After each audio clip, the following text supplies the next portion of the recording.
तुमच्या पॅन नंबरशी आर्थिक व्यवहार हा सगळा इन्कम टॅक्स विभागाला कळतो का? तुम्ही बँकेत पैसे टाकले, काही गुंतवणूक केली, काही प्रॉपर्टी घेतली, शेअर्स खरेदी केले, म्युच्युअल फंड मध्ये गुंतवणूक केली, हा सगळा व्यवहार तुमचा इन्कम टॅक्स विभागाला कळतो का? कळतो तर कसा आणि तो तुम्हाला कसा पाहता येईल? नमस्कार, मी नवनाथ आणि तुम्ही पाहतात नवनाथ आंधळे. बिझनेस आणि फायनान्स रिलेटेड चॅनल मध्ये आपलं स्वागत आहे. चला तर सुरू करूया. इन्कम टॅक्स विभागाला तुमचं पॅन कार्ड नंबरशी असलेला आर्थिक व्यवहार कळतो का आणि कळतो तर कसा कळतो आणि तो तुम्हाला कसा पाहता येईल? पॅन नंबर म्हणजे पॅन कार्ड म्हणजे एक तुमचं ओळखपत्र नाही, तर पॅन कार्ड म्हणजे परमनंट अकाउंट नंबर, जो तुमचा इतर बँकेच्या व्यवहारात, इतर आर्थिक व्यवहारात जोडलेला असतो. जसं की तुम्ही कुठेही गेले, तुम्हाला पॅन कार्ड, आधार कार्ड मागतात, तसंच पॅन कार्डशी तुमचा सगळा आर्थिक व्यवहार जोडलेला असतो. त्यानुसार तुमचा आर्थिक व्यवहार बघितला जातो आणि त्या पॅन कार्डानुसार तो इन्कम टॅक्स विभागाला कळतो.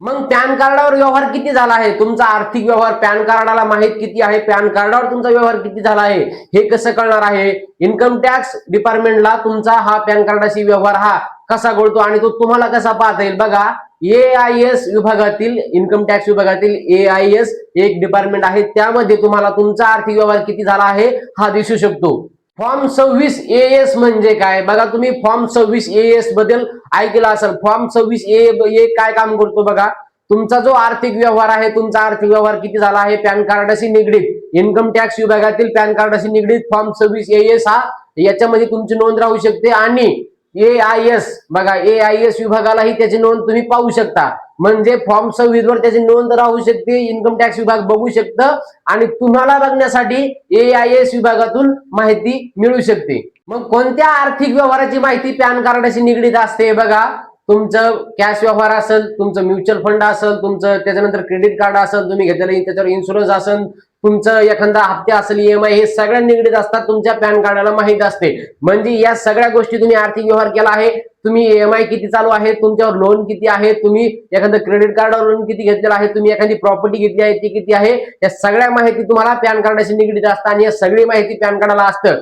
त्यामुळे इन्कम टॅक्स विभागाला पॅन कार्ड नंबर टाकल्याच्या नंतर तुमच्यावर आर्थिक व्यवहार तुमचा किती झाला आहे, तुमच्यावर लोन किती आहे, तुम्ही कर्ज किती घेतला आहे, तुम्ही EMI किती घेतलेला आहे, त्याच्यानंतर तुम्ही तुमचे पैसे बँकेत कॅश व्यवहार किती झाला आहे, तुमचा म्युच्युअल फंड मध्ये गुंतवणूक किती आहे, तुमच्या शेअर्स मध्ये किती गुंतवणूक आहे, या सगळ्याचा संबंध तुमचा पॅन कार्डाशी निगडीत असतो. त्यामुळे पॅन कार्डावरून तुम्हाला इन्कम टॅक्स विभागाला पॅन कार्डावरून तुमचे आर्थिक व्यवहार किती झाले आहेत हे कळतात. प्रत्येक तुमची छोटी मोठी व्यवहार, तुमचा छोटा मोठा व्यवहार इन्कम टॅक्स विभागाला दिसतो का? बघा, तुम्ही रोज एखाद्या UPI, तुम्ही 100 रुपये UPI केले, तुम्ही 500 रुपये UPI केले, तुम्ही 1000 रुपये UPI केले, तर हे इन्कम टॅक्स विभागाला दिसतात का? इन्कम टॅक्स विभाग हा बघू शकतो, पण इन्कम टॅक्स विभाग तोच बघतो, त्याच्यावर पडताळणी करतो जो संशयित वाटतो. म्हणजे तुमच्या अकाउंटला दररोज 2000, 5000, 3000, 2500, 200 UPI होत असतात, ट्रान्झॅक्शन होत असेल, आणि अचानक लाखो, 2 लाख, 2 लाख, 4 लाख, 50 लाखाचं जर ट्रान्झॅक्शन झालं, तर तुमचं UPI वर काय ट्रान्झॅक्शन झालं हे पॅन कार्डाला कळतं आणि पॅन कार्ड नंबर टाकल्याच्या नंतर ते इन्कम टॅक्स विभागाला कळतं. आणि इन्कम टॅक्स विभागाला जर संशयित वाटलं तर इन्कम टॅक्स विभाग त्याच्याकडे नजर टाकतं, इन्कम टॅक्स विभाग त्याची इन्क्वायरी करतं, त्याची पडताळणी करते की बाबा ह्या माणसाला पैसे आलेत कसे आणि नाही. आणि तुम्ही जर 100, 200, 500 जर दररोजचे UPI केलेत, तुम्ही बारीक सारे ट्रान्झॅक्शन केले, तुम्ही बँकेत गेले, 1000 रुपये काढले, 2000 रुपये टाकले, या गोष्टीकडे इन्कम टॅक्स विभाग लक्ष देत नाही, पण बघू शकतं, पण संशय वाटला तरच बघतं. मग AIS वर तुम्ही माहिती कशी बघू शकता? बघा, इन्कम टॅक्स फिलिंग पोर्टलवर जा. इन्कम टॅक्स फिलिंग पोर्टलवर गेल्याच्या नंतर त्याच्यात तुम्ही लॉग इन करा आणि लॉग इन केल्याच्या नंतर तुम्ही तुमचा डाटा बघू शकता की तुम्ही तुमच्या पॅन कार्ड निगडीत तुमचा जो पॅन कार्ड आहे त्या पॅन कार्डवर निगडीत तुमचा किती व्यवहार झाला आहे आणि तुम्हाला कसा वाढतो त्याच्यावर इन्कम टॅक्स त्याच्यावर नजर टाकू शकते का? हा व्यवहार तुमचा तुम्हाला कळतो का? नॉर्मल व्यवहार जर झालेला असेल तर त्यामध्ये इन्कम टॅक्स लक्ष देत नाही, कारण नॉर्मल व्यवहार हा प्रत्येक व्यक्तीचा होऊ शकतो. पण तुमच्या दैनंदिन जीवनात जो व्यवहार झाला नाही ना, अचानक झुकून 50 लाख रुपये आली, मग त्याच्याकडे इन्कम टॅक्स बघू शकतं, मग त्याच्याकडे इन्कम टॅक्सची नजर राहू शकते. पण तुमचा जर साधा व्यवहार असेल तर त्याकडे बघू शकत नाही.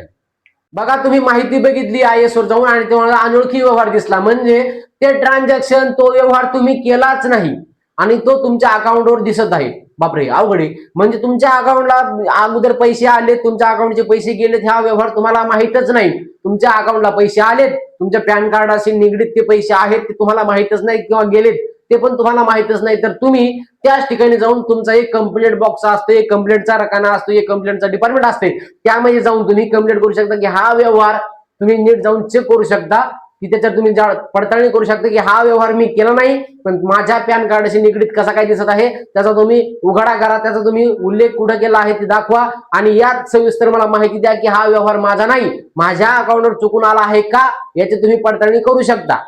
एक मेन महत्वाचा गैरसमज बघा, पॅन कार्ड हे तुमचं बँक अकाउंट नाही, पॅन कार्डावर तुमचे पैसे नसतात, पॅन कार्डात तुमचे पैसे नसतात. पॅन कार्ड हे तुमचा आर्थिक व्यवहार दाखवणारा एक नंबर आहे, ज्यामध्ये तुमच्या आयुष्यात काय आर्थिक व्यवहार झाला आहे, तुमचे पैसे आलेत कुठं, तुमचे पैसे गेलेत कुठं, हा सगळा दाखवणारा एक नंबर आहे. ज्या मित्राला वाटतं की तुमचा हा पॅन कार्ड हे तुमचं बँक अकाउंट आहे, बँक अकाउंट सारखं आहे, त्याला हा व्हिडिओ नक्की पाठवा. मित्रांनो, आजचा व्हिडिओ कसा वाटला कमेंट करून नक्की सांगा. जर तुम्हाला हा व्हिडिओ आवडला असेल तर लाईक करा, शेअर करा, सबस्क्राईब करा. धन्यवाद. भेटूयात पुढच्या व्हिडिओमध्ये. तोपर्यंत पाहत राहा नवनाथ आंधळे.